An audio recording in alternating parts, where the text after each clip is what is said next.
Do you enjoy eating beef, but it's too expensive? Consider direct beef sales with local farmers and ranchers. This week, we discuss the upsides and the downsides of direct sales and how you can get involved.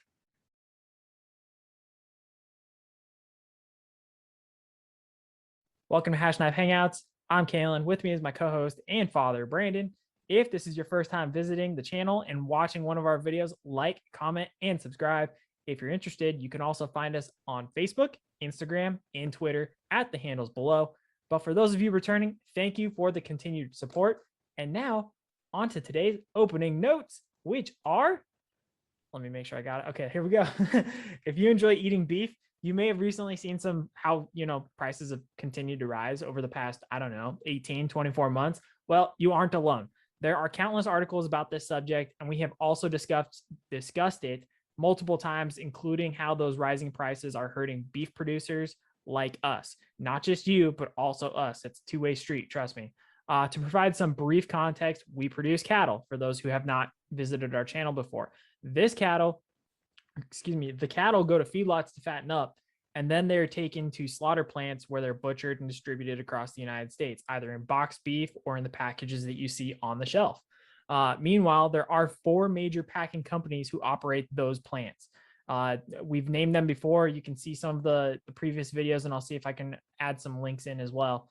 And anyway, those companies control approximately 80% of all beef production in the United States, 80%. So there have been a lot of legislation, or at least investigations through Congress to discuss this.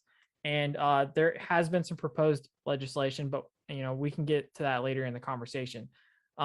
Unfortunately, though, with those 80% production rates out of those 4 individual companies, this allows them to lowball producers like us and then skyrocket prices for the consumers on the back end like you. Meanwhile, they, as the middlemen, walk away with hands full of cash while squeezing out every penny they can from each end of the production line.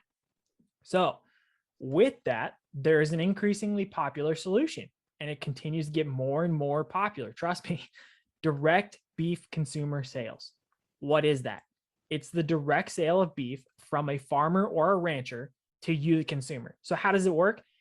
Well, that is exactly what we're going to discuss today. We will go over the whole process, discuss advantages and some disadvantages, just like I said before, and hopefully this will provide valuable information and give some solutions to an increasing problem. So with that, I'll give it over to Dad for some opening notes, and then we can dive into some of the benefits and disadvantages. It's really become more of an alternative. I've seen people that have used direct sales or attempt to make direct sales for 20 plus years, almost 30 years.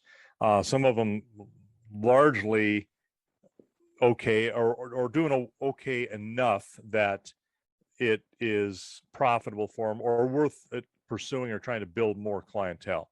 I think everybody has seen people driving around with a seafood truck, that are not on a coastal area. It's kind of the same thing in a way.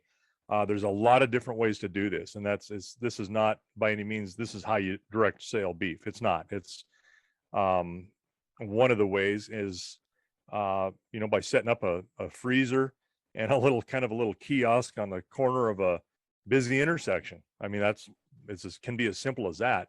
One of the issues with the direct sales is almost like at a farmer's market type of venue, where people are after select cuts, specific cuts, and they may only want just hamburger. Well, that's okay. Some people only want, I want a ribeye. That's it. And that's okay. Well, you don't have cows running around that are just made of ribeyes. So as a producer, you've got the problem of being able to really market the entire animal. So for us, we search out people, or we've actually had a lot of people ask for a number of years, hey, do you sell butcher beef? Because they're willing to buy an entire beef or a half a beef, split a beef with someone else. And when you do that, you get everything from hamburger to roasts to your steaks, variety of steaks, hamburger. If you want oxtail, the tongue, heart, liver. You can have all of those as commodities to eat, and then just it's in your freezer. It's almost like harvesting a deer or an elk, and you control whether you want a whole one or a half of one, or maybe you want two of them. A lot of times we'll have families that'll split. They'll do an entire one, and then they split it up amongst themselves, which is, that's fine, whatever way you want to do it. So being able to market some of that in some of the other ways where it's like the farmer's market or standing on the street corner doing it is tough for some of your not as desirable cuts of meat, say like a rump roast, or round steaks, things like that. And some people don't understand what they are. They don't know what those cuts of meat necessarily are, what they taste like, and things like that. Now, since the lockdowns, the government lockdowns with the COVID pandemic, a lot more people are becoming a lot more aware of, not just because of the Packers and what's going on there previous years before this, but they're becoming aware of, hey, I can't necessarily get meat. What am I going to do? And meat, you can live without a lot of things. But meat is one of those things that most people, and there are vegans, that's their choice, that eat, but most people consume protein, and it's a great high quality protein when we're making beef in some of the ways we are, and some of the other people that are like us, other producers. Now, with that said, there's always somebody who jumps in there and they're going to make a quick profit, get something done for little or nothing. And this is where your two different types of beef come in as well. You have grass-fed beef, which we can get into later, and then grain finished beef. So they taste entirely differently, and then they cut differently. One's more tender than the other. One's much more palatable. One's juicier. One's drier. So you have sometimes people who are going to go, oh, I'm just going to make a bunch of money. I'm not going to take these to market. I'm just going to sell what I've got and sell them directly, and may not be what people are expecting. So that's kind of that can be a problem, because then all of a sudden people go, oh, this is what direct beef tastes like. I don't want any part of this. So, you got reputable car lots, and then you've got not so reputable, or car lots that are just into to turn some of the lower end cars. Well, that's kind of what we're looking at with some folks like that. Not all, but that can happen. So you really want to know who your producer is, for one, and when you go to buy direct sales. Now, one of the downsides to a direct sale is it's good and bad, really, because we're selling in direct sales for a carcass, not a live weight, because we're not going to charge people for a head, hide, the entrails, legs, big bones. We're not going to charge that. We do it on whatever that rail weight is, what that animal is when it's dressed and ready to cut up. But it is an outlay of cash when you do that. So if you've got a 700 pound or 750 pounds of carcass from a 1,400 pound animal, you look what the loss is there. It's about 60% of your live weight that you're not paying for. You're going to pay a little more because it's dialed in as far as the weight that you're going to actually get of meat and bone, because T-bone's got T-bone or a bone in it. Some of these cuts of meat are bone in or boneless, like a chuck roast. Those are bone in type of roast, unless you have them specifically cut them out like that. So in our case, we have certain processors, butchers, that do custom cut, and people can put in an order when you take their animal to the butcher shop or to the slaughterhouse, and they do the slaughter and butcher, sell that at a reduced price, is a lot more costly up front. You may spend $1,800 on a full size, or $2,000, depending on what the price is and how much meat you're getting on a full-sized animal, but the price per pound is significantly lower than your cost through a local store. And by that I mean, let's say with your cost of processing, let's figure the highest side. Let's say you're paying $3.54. Let's call it an even $4 a pound What does hamburger in the store run? You're really close to that $3.99, $4 a pound. But what's your ribeye steaks cost? Some of those are up there $15, $18 a pound. Well, Some of when them you are buy, closing in on 20. yes, but you know what? When you buy that now direct from your producer, that $25 a pound steak now just averages the same as your hamburger. Right. It's a fixed cost. So you're just spreading that cost throughout the entire animal at $4 a pound. Pretty cheap eating that way. And you get your varieties, you get them cut the way you want. You like your steaks 3/4 of an inch thick, or do you want them 1.5 or 2 inches thick? You're going to get obviously less individual steaks at the 2 inches than you would the 3/4 of an inch, but your 3/4 of an inch is a lot harder to cook without it drying out or getting too rare, or I mean too well done if you like it rare. So there's a lot of different things there that you have to watch as a consumer as well as the producer. Now, one thing that the producer's got to do, as I started to allude to earlier with your used car lot types, is know what they're feeding you. Do they use hormones to get quick gain? We don't. Are there antibiotics in an animal to keep them to growing faster, keep them healthy, or do you raise them healthy? We do that. If we have a sick animal, sure, we'll feed it antibiotics, but we're not going to put that into the food chain for a long time. Then it is ready to go into a food chain, we will do that. Otherwise, it will not go in.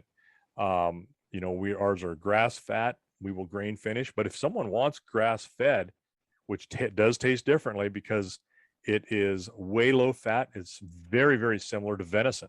And you talk about venison and lean meats for good health type properties, then you can buy a grass fat only animal, and it's very similar to venison. And that's not just me. I mean, I'm talking information that I have verified through other butchers who they do that for a living. They can tell the difference when somebody wants a grass fat animal with low fat content in the or very little marbling, and they've tried to pass off a grain fed or slightly grain fed animal as a grass fat. That butcher can tell. They can just spot it. Yeah, they're trying to pass this off. So you want to get somebody who's reputable, get what you want, but also know what you're getting. I prefer grain finish because it's a little tender, juicy, like the flavor. Where your grass fed tends to be more venison like, which believe me, I love venison, but if I want that, I'm going to go get venison. It's a little bit can dry out a little easier. It doesn't have the flavor. Tenderness is not there like a grain finish. So there's good and bad to it all.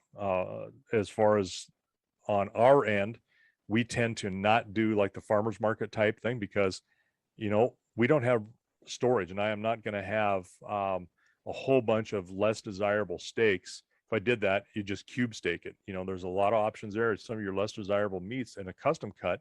If you don't like a little like your round steaks or a tough steak, if I don't like that, make them into cube steaks, and that's your chicken fried steak type Right. meat. Where they're not hamburger, but they are tenderized by rolling them through a tenderizing machine or a cuber, and you can have nice steaks that way and use those for a variety of things.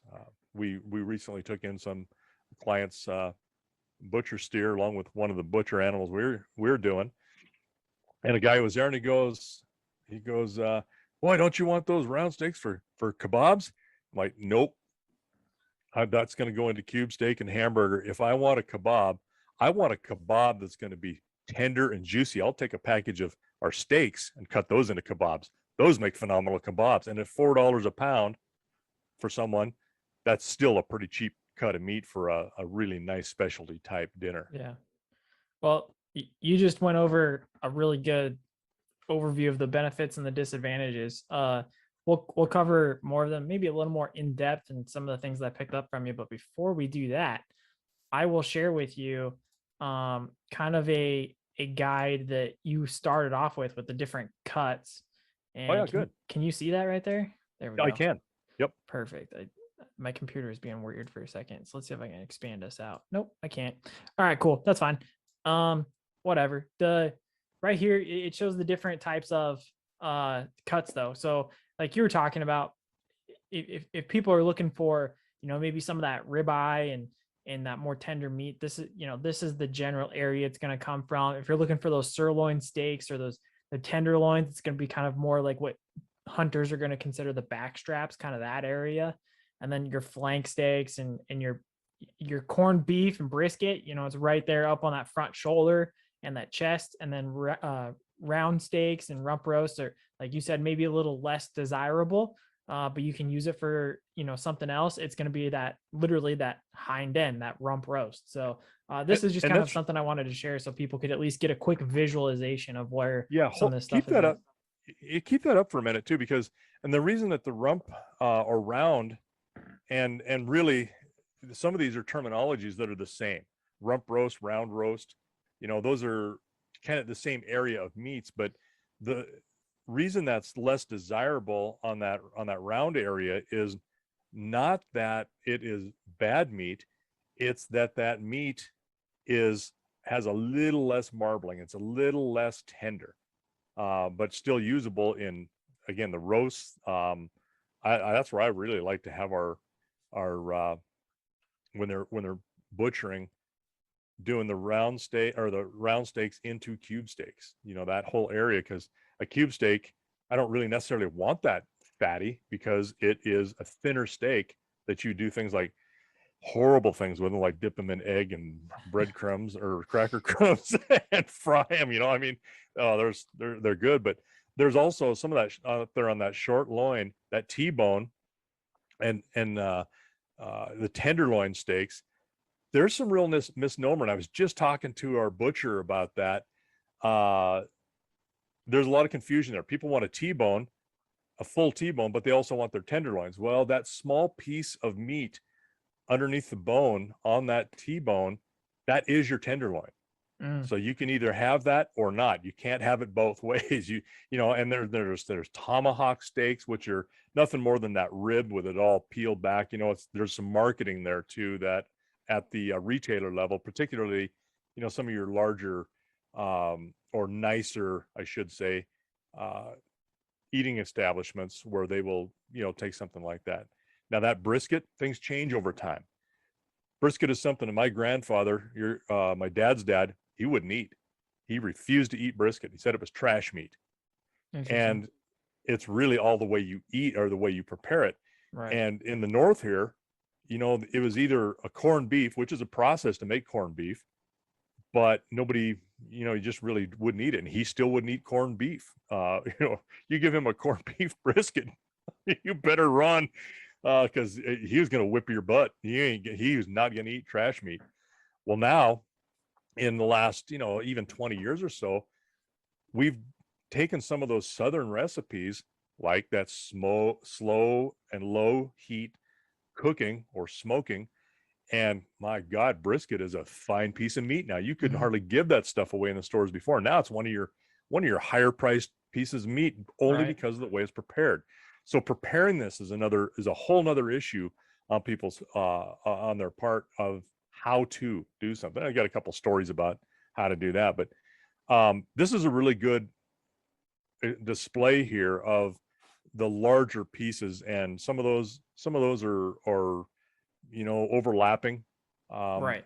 Well, it's like that's the ground beef, for example, I think is a great example, because if you look where it says chuck and the breast and foreshank and then the plate, there's ground in each one of them. And absolutely. And that can also be applied to everything else. Maybe that's the Yes. primary locations, but it can be applied to the rib, because where you have excess meat that kind of gets shaved off and stuff, guess where that goes? It just gets thrown into a pile, and that pile of pure meat gets added to whatever percentage of tallow you want. And that's how you get your combination of 93% beef to 7% fat, or 85% beef to 15% fat. That's how you get that mixture, by using just the meat tallow along with the excess meat that might come off the flank or the round roast or whatever, and you just grind it all up, and that's how you get your beef. Yeah, that's exactly right. Hamburger is nothing more than the trimmings of everything else off of there. And then in our case, like your mom, she doesn't necessarily want a whole bunch of cube steaks. but she loves hamburger. Yeah, I mean, hamburger Right. is such a universal food component. You can do so many things with it, and it's easy. So I could have talked to the butcher when we made our cut order and said, yeah, I want all of the round steaks, all of the round roasts, everything that you can make into a cube steak, and some of the trimming of some of these other ones, like on that chuck, can be made into cube steaks. Right. I could have done that, and I went, oh, I'll tell you what, let's do. Let's see, there's 12 months of the year. Let's do 24 packages of cube steaks, and then the rest into hamburger. I mean, that is truly a custom cut. When they're doing things like that for you, and we're making our steaks a certain thickness.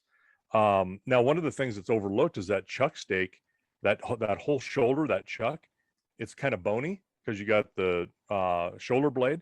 Right. Those are some of your better tasting pieces of meat because they've got a lot of marbling in them up there. They're, even though they're not prime or choice cuts like your ribeye, your T-bone, that kind of stuff, your New Yorks, but very good pieces of meat. Especially there's hardly anything better than a chuck roast or chuck steak. They're so tasty. Maybe a little bit tougher than your ribeye, because of where they came from, but you put in a chuck roast, throw some potatoes, carrots, and a little seasoning in that, touch of water, and you stick it in a crock pot. You walk away and you got your supper is ready made in the evening, and very tender meat, very good tasting meat. So preparation is that's on the consumer. And if there are lots of recipes out there now, and especially with the internet and email and swapping of stuff, you can YouTube. almost put together YouTube, a gourmet type meal the first time you've ever tried something. It just following some really good recipes. So Yeah. it isn't like the old days where you were taught how to cook, or you followed a cookbook and hopefully you did everything right. You literally got nice tutorials on stuff and visuals and everything that you need to do it efficiently. And so just buying a piece of meat, you can buy the best piece of meat in the world and throw it on a grill and overcook it to make it tough and dry. And that's not the cow's fault. That's Right. your fault. Absolutely. So with that, I think we'll kind of dive into, like I said, you gave a really good overview of the benefits and the disadvantages to direct sales, but I'll kind of throw some stuff out there and then we can kind of dive into it. We've got about 25 minutes ish to go, or sorry, 35 minutes to go. So the big thing is you said, I mean, there's a lot of really good stuff there, but I think I want to start with, oftentimes it is cheaper in the long haul. You can go to the store every week and you can, allot yourself, I don't know, $15 for the week. Maybe you can get a decent steak. Even $15, that's hard right now. But, let's say $15 would probably get you a couple pounds of beef. And, growing up, we had a lot of ground beef just mixed in with a lot of different things, goulash, shepherd's pie, tacos, whatever it is that you can kind of make meals like that with the ground beef. But over time, it might not work out for you because you could spend the amount of money that you might spend in 6 to 8 months on one animal and get more variety of things out of it. And like you said, the cheapness, in the sense that you might be paying maybe a little more in ground beef, but for those choice cuts like sirloin and maybe a New York strip or a T-bone or something like that, you're actually paying significantly less. You go to the store, it's going to be somewhere between legitimately $20 and $30 at the end of 2021 right now. But over time, with that share, you might only be paying somewhere between $5 to $10 for all those steaks.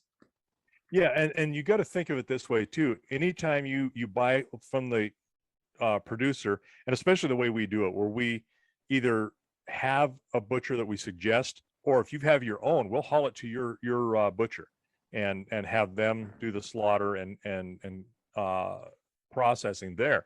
That's your choice. But one of the things you have to dig deeper into with this hamburger issue is, I think average, and your mom and I were talking about this, she says really $4 or $3.99 a pound for a hamburger in our area is probably a pretty good price overall for the most part.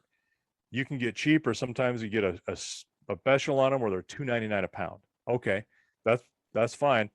But do you like 15 or 20% tallow in your Right. hamburger? Or do you want, like she has a 7%, Yep. which That's is what I go for. just enough, yeah, to hold that together. And that's all your tallow does, is it Yep. provides a little bit of juiciness, but it also binds that meat together. So do you want that at 7%? She says when she cooks that up to do, for instance, spaghetti sauce, putting in a pound and a quarter of hamburger in there and browns it, cooks it, and by the time it's done, there's really no grain or grease to Grease drain with it. off. Yeah. It's literally just not there. And if you, by contrast, bought that over the counter and you're getting the cheapest piece of meat you can get, or cheapest pound of hamburger at say $2.99, but it's got 15 to 20% of fat, you're buying 15 to 20% of fat that you're going to drain off of that. Not as healthy, not as much.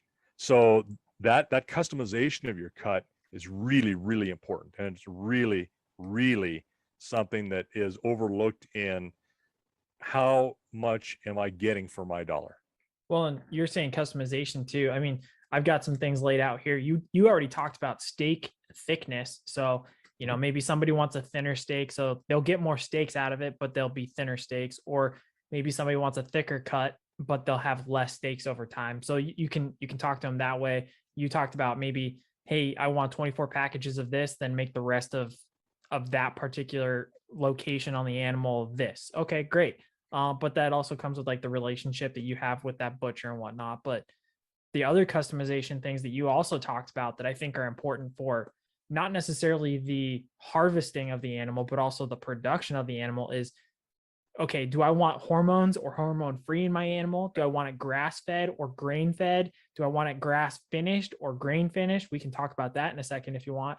Is it free range? Some people are concerned, well, is it just living in a stall its whole life? No, I can have it out in the pasture. You can check on it. The other things too, like what we are thinking of doing here in the future is we can make a log. So if potential purchasers want to know how that particular animal that they're about to purchase is going to be treated and how it's taken care of, they don't have to see the animal and go, oh, it's little Bobby, the butcher beef. I'm going to have to eat him in 6 weeks. No. What it is, hey, how is my animal prepared and taken care of? Is it actually being ethically taken care of? Is it being treated humanely? Is it actually being allowed to be an animal and not just this conveyor belt type process?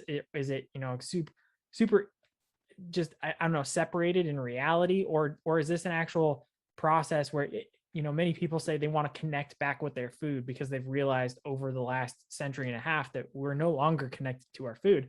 This is their way of doing that, saying, making sure that I know that the product that I am about to consume and my family is about to consume over the next year through this potential purchase is being done the right way. And it's not just a mechanical conveyor belt type system where it's just, yep, cut, move on to the next guy, cut the amount of steaks. Okay, 1, 2, 3 steaks. All right, we're good. It's going to the next guy. It's actual process, and they're able to customize exactly what they want and make sure that everything is done to their values and their standards as well.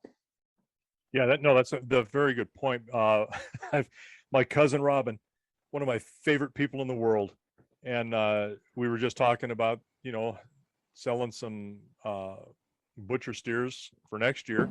We've got basically almost, they're gone. They're ready. They're spoken for a year out. And she said, well, we want one. I said, well, I'll get you something here, and had an alternative because it was already gone. But something we can talk about at a later time. The point is, she goes, I just don't want to know what it looks like. I don't want a name. I said, well, there's no name, but I can call it something for you if you want. Right. And some people are really, really, it's important to them to know every aspect of this, which is great. The more you know, the more informed you are, the better it is for you, I think. And if that's what you want, heck, I'll supply pictures of what this animal is, where they've grazed, what they do, what their living conditions are. I'm okay with that. Some people are like, don't want to know. I don't want to know. And that's fine. And that's okay. That's something within them that their own ethos, I think, won't allow them to think about oh, this was a living thing. Yep. Yeah. Well, and you know, your brother and I were just talking about this as we were feeding cows the other day. He says, how do we reconcile this? Have you ever done this, you know, in real life, thinking, you know, you're raising animals really for the purpose of killing them? Mm-hmm. I said, yeah, it is. It's, you know, they're a food for us. So, and I have thought about that, absolutely. And that's why we always try to treat these animals with great respect. I mean, you know, they're an animal, they're a living being, and give them the best possible life we can. You know, treat them as well as we can, as gently as we can, without, you know, look, we're not going to run out there and hug them every day either. But I want them to be happy and be content and give them everything they need, followed by a very quick and ethical death for food consumption. You know, and at the very least, if people, I think of it in that terms, that's okay. But yeah, I've thought of that from the time I was a little kid as well. It's like, yeah, should we be eating them? Yes, they're yummy, you know. But you know, I think you should thank the animal, whatever your spiritual, if you want to go that far with it, belief is or leanings. I mean, you know, you're given these animals and put here with you for a purpose. And for us, you know what? We've got incisors and canines and molars. They're meant to chew on meat, and that's what we do, and a lot of others do. I mean, we're meant to have high quality, good protein, lots of vitamin, minerals, and things in there that your body system really needs, and you can't get it anywhere else. Yeah. So, how it gets to you and how you view it once it hits your plate, that's up to you. That's okay, and you know, we try to do our best to provide for you or for people what they really desire and what they want and what they're happy with and can reconcile themselves with. Some people, they flat don't care. There's people that have no idea where their hamburger comes from. Unfortunately, and I mean that sincerely. I always thought that was a joke, but no, there are people who have no idea where eggs, milk, and meat come from. Yeah, that's very true. But Not necessarily their fault. In a way, it's the fault of those who have not informed them. right. Well, and that goes back to the original part that I I kind of thought too is as the producer, it is our responsibility if we are providing the animal to the consumer to give them as much information as they are willing to take. So we will have something available for them to know what exactly is going into that animal so that they know exactly how the animal's taken care of, if there's any concerns and stuff like that. Because the last thing you want to do is to turn people away from beef and show them that this is not what you want to be like. And so I think it's very important that the producers go out of their way to we already keep the records. Now you just have to publish them. And that's essentially, we've talked about it already. We talked about it this week. I think that's probably where we're going to go. But as a way to finish out the customization part, I have some stats that I use good old fashioned Twitter for. So using my following and the people who I follow as well, I got some information. I did 4 separate polls. Only 2 of them really pertain to the customization. The other 2 were about how to produce the cattle to slaughter, in the sense of transitioning them from the pasture to their finishing, and then how long they're actually fed out. That we'll probably have that discussion at a later time. But the 2 things that I want to discuss are what is fed to the animal and how are they finished. So first of all, the disclaimer is it comes from my following and it's only a certain amount of people. So it's only our perspective of the world.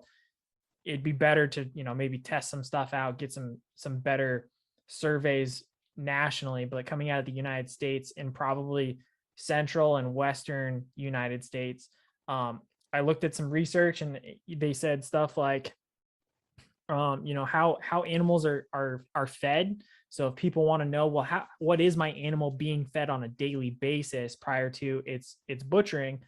Some of them do silage with a protein supplement, and all silage is really ground up corn and corn stalk or grains and stuff like that.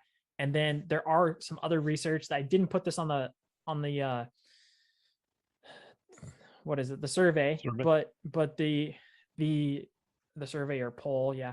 But they also said silage with legume hay. which is interesting. I've never really heard of that before, but it's another way of getting the protein into that supplementation. Yeah, I But think what they're talking about is legume hay yeah, yeah, is like alfalfa. Alfalfa is a okay, legume, right? So yeah, or peas. I mean, there's that kind of a crop as well. So anything with a legume like that, legumes that are higher protein. gotcha. You were looking at the French version of the Yep, I was. legume, I just you didn't say it right. know. It's all right. But you know, some of your hay of that with as a ground in supplement to your silage. I mean, it's Okay. good. I mean, yeah, there's recipes are recipes. I mean, everybody's, you know, But moving well, things it's around. not necessarily a recipe. It's how do you get the most protein Right, production and gain to the animal, because they are also hay and grain combinations and right. then grass and grain. There is a difference if nobody knows Yep. that. And that's what I mean So by a recipe. It isn't necessarily right. a, you know, a recipe per se like we think of it, but a But mix. what I did for the poll was silage and protein, hay and grain, and grass and grain, because we were looking towards hay and grain and grass and grain, but I was curious about the silage just out of curiosity.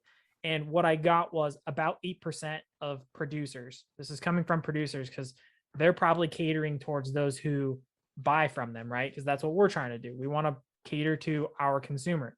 So only 8% said silage and protein.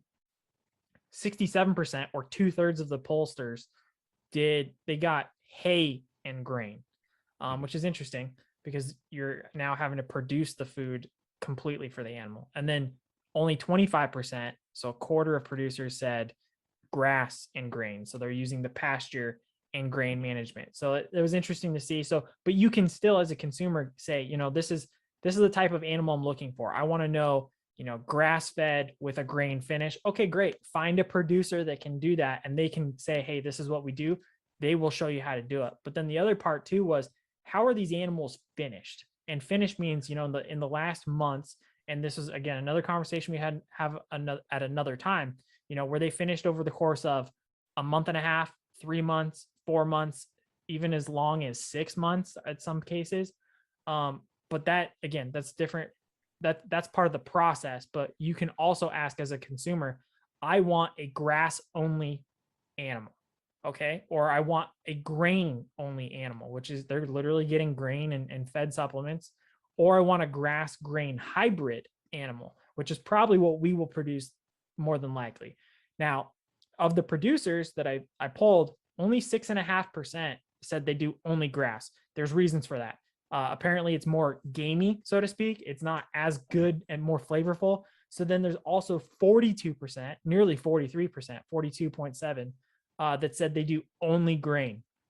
But just over the majority, 50.9, so almost 51%, said they do a grass grain hybrid, which gets that grass fat on the animal. It's more, I guess, natural, so to speak, with just a little bit of grain to fatten them up at the end and get them nice and juicy and tender. And then you can take that. And then finally, having those customized orders, you can always get shares. Like we talked about, there's people that say, hey, I want a whole beef. Well, that means they're getting the whole animal, or I want half a beef. So they share another half of the animal with maybe another family. And maybe one family enjoys a lot of ground beef and only a few sirloin steaks, and the other prefers sirloin steaks and a little ground beef. They'll do a swapsies that way, and they'll go half in the middle for the weight, or they'll recompensate each other for it. But those are some of the the customizations that you can do, and that kind of rounds out the benefits to direct sales. And I'll let Dad have a couple seconds if he wants before we get to the downsides. Yeah, there's a couple things there.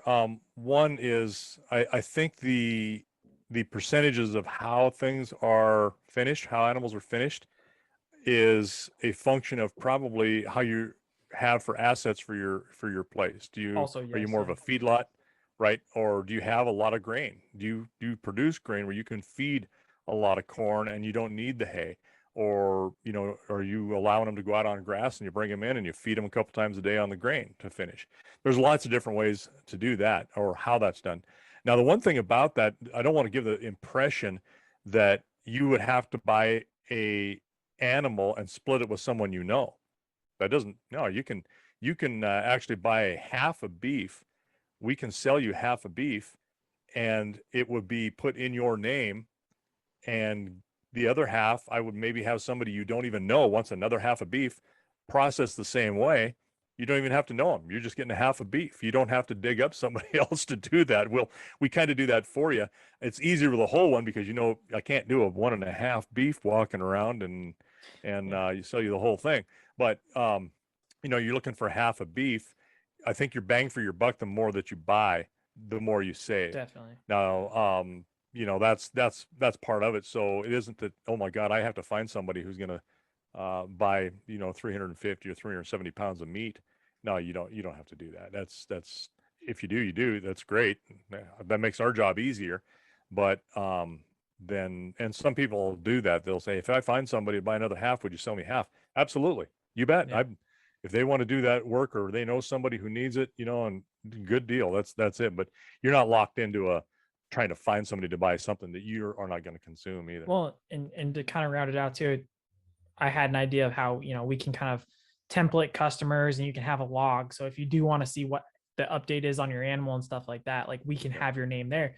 But you can, all you have to do is ask, you know, hey, I'm really kind of wanting more steaks and less ground beef. But then we have another customer that says the opposite thing. Well, maybe we'll try and pair you up on that same animal so that then we can kind of coordinate for you and help you out. And then if you so choose, like, hey, would you two like to contact each other and kind of work it out yourselves? Otherwise, we can be the middleman, but it goes back to being the producer, providing a little bit of assistance in the terms of like understanding where the product's coming from and stuff like that. Cause I think that's just your due diligence. If you really want to make sure people are going to continue to eat beef, because we're going down a really dark hole right now with the cost of beef sales, it's going to start ending up with a loss of beef in general. Well, but yeah, and you want to make sure that whoever you buy from or your butcher shop is state inspected at least. right.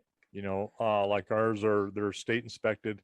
If we were to sell out of state and ship it out of state, then that needs to be federally inspected, which there are very few places that have federally inspected facilities because it's so much of a pain in the butt to do it, and how much of that meat really goes out of state. So there's some logistical things for there or for that on the part of really it's the processor. But still, you know, you want to get a good reputable place to do it too, to do that can cut meat well and are clean.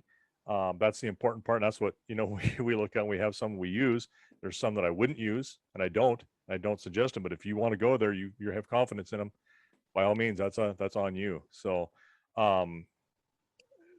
we should talk more about the finishing. We don't want to make it sound like, and you really could do a custom finish for somebody where they only want to do, you know, they want grass fat and then they only want to feed them for 21 or 28 days.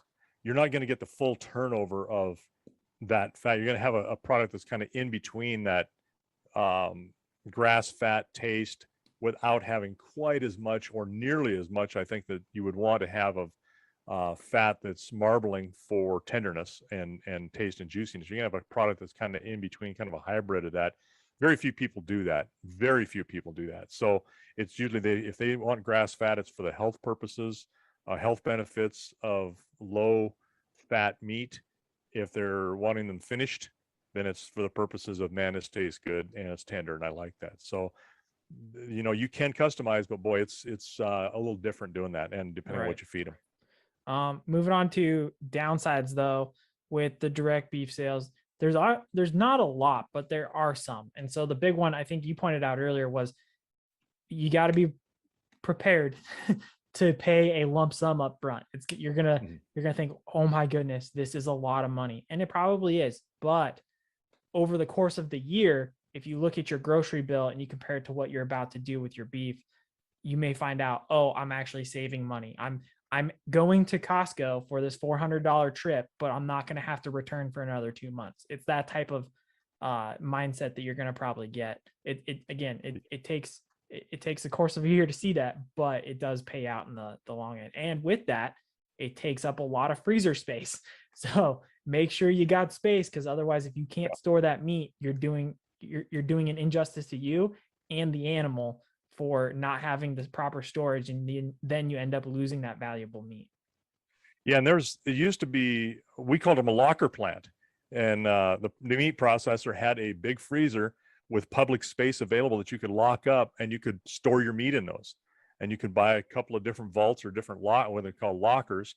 Yeah. And if you did not have freezer space at home, and I know there's a lot of people in larger cities that can't do that. I mean, they just don't have the space for a chest type or an up style freezer refrigerator looking type of cooler. But it's, for a freezer, I mean, floor space in a house or an apartment is very, very tight. I understand that. So you're right. That's one of the big concerns once you decide to do that is, okay, I've just paid this producer, us, so much for an animal based on its weight. And I've just paid the butcher to process it for me, which adds a little bit to that. And we're getting up there, maybe that $4 or whatever it is a pound. I'm just using that as an example. And now what am I going to do with this meat? If I don't have a place to put it, then I'm done. I mean, you've just wasted a bunch of money because you can't keep it or you give it away. I mean, you got to pre-plan that for sure. And that you're going to be able to keep that stuff frozen and ready to go whenever you want it. Right. And the other thing about that, one of the benefits is that you can already pre-package. If you've got a family of 4, you can put 4 steaks in a pack or 2 steaks in a pack and use two different packs. You can do 5 steaks to a pack. Whatever you want to do, that processor or that butcher will custom wrap it for you as well as custom cut. So lots of advantages. And you're right, the disadvantages are there, but they're very few when you're playing a long game. Right. And wanting the bang for your buck, knowing where it's at, knowing where it come from, and then if I've got the place to put it, that's good. It's funny. I mean, I love to hunt. You do, your brother does. I mean, it's really, I love wild game. But when you start to think about how many times you go out to shoot an elk, for instance, and how many weekends you need to go out, and now you've paid for a beef that's a guaranteed meat in your freezer versus a elk that is a hope that we're in the right place at the right time and I'm, a good enough shot. To me, I'm not going out there hunting for meat. I'm out there hunting to enjoy it. If I get it, great. If I don't, you know what? It's okay. I've got good meat in the freezer too that I know is a guarantee. Well, and it goes to my other disadvantage, which looking at it how you just explained it, it could be an advantage, but I put it as a disadvantage because most people just go to the store and they know the meat's going to be there.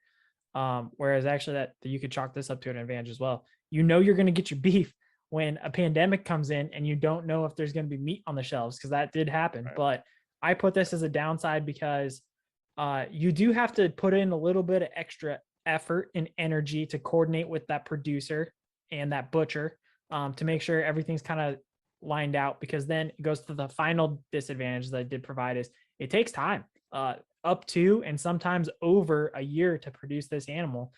Normally a butcher beef it's slaughtered somewhere between 18 to 24 months old, sometimes as long and old as 36 months, but that's really your top end typically in terms of age and being able to still taste good. Because if you get an older cow, normally she'll just be slaughtered and put straight into whole just ground beef. But the disadvantage is, you do have to coordinate and communicate between that butcher and that producer, because some of those butchers are scheduled out a year and maybe even more. So you got to talk to that producer. Hey, when will the animal be ready? When do you plan on starting to finish it so we can time it and have it ready so that animal can show up on that day, get slaughtered and butchered?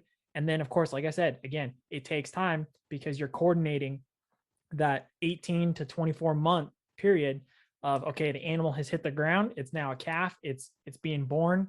Hopefully nothing happens to it. That's another what if, no coyotes or disease or something like that.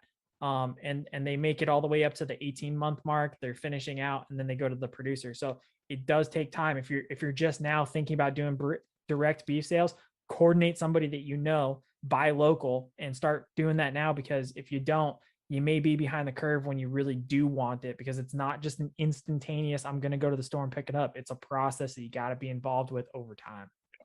Well, and right now we have, like I said, that these beef available for next year before we ever had any clients or anybody who wanted them.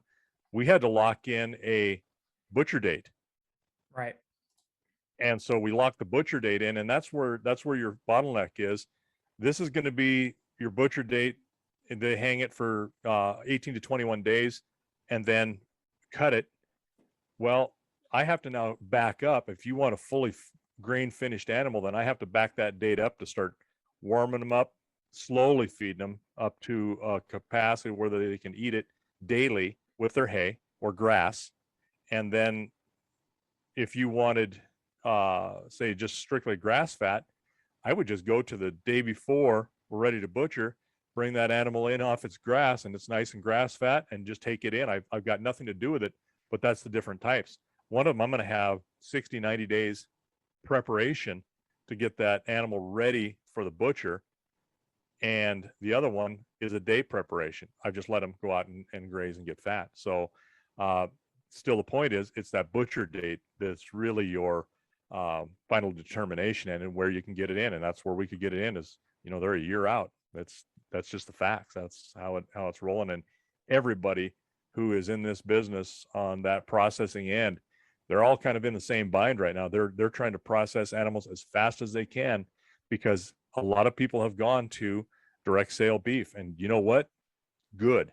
They're getting a better quality product from a known source generally, and Taking out the know what's middleman. going into it, and they're not worried about whether they're going to get it.